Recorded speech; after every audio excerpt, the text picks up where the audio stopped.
The Poetry of Propulsion, Legend of Katie Ledecky. Maybe we've been looking for aliens in the wrong skies. They're not in telescopes, but in goggles on eyes.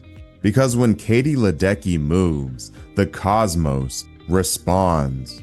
Every molecule in the pool remembers the Big Bang, hydrogen and heat reuniting in human form. She isn't racing through water, she's conversing with it, a fluent speaker in the ancient language of flow. They say we're 70% water, but she's closer to 100. Her heartbeat syncs with the tide, her pulse, a planetary rhythm. She doesn't fight resistance, she turns it into thrust, converting friction into forward momentum. Because propulsion isn't about power, it's about placement, the perfect angle, the invisible equation that balances destiny and drag. The pool becomes a planet in miniature. Lane lines like latitudes, turn walls like turns of our ball.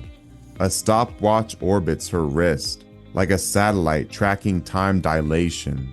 She's not chasing medals, she's stabilizing new orbits around the meaning of mastery.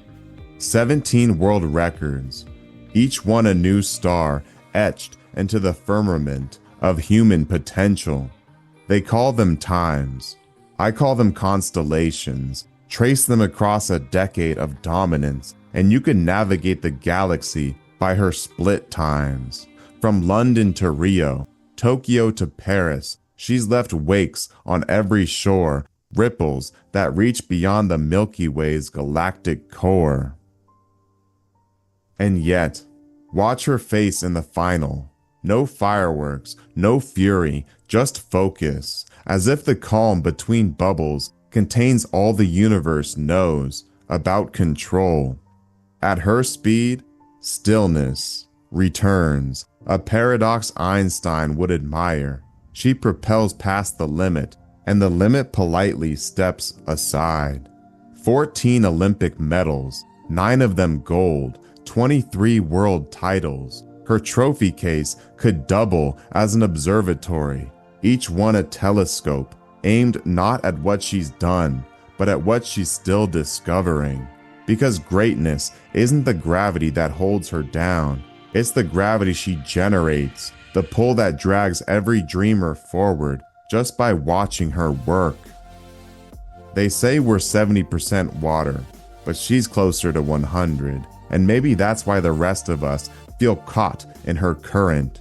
Each ripple she leaves behind is an ancient reminder, a whisper in our bloodstream of what we were before we learned to walk away from the waves.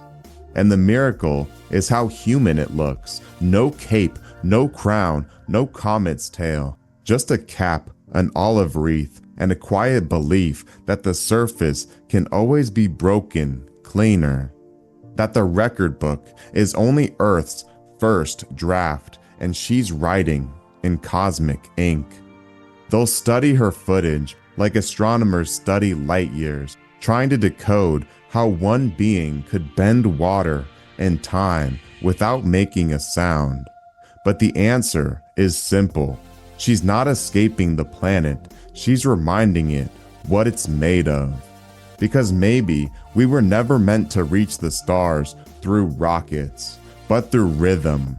Maybe propulsion can be personified. Maybe Ledecky isn't proof that we're not alone.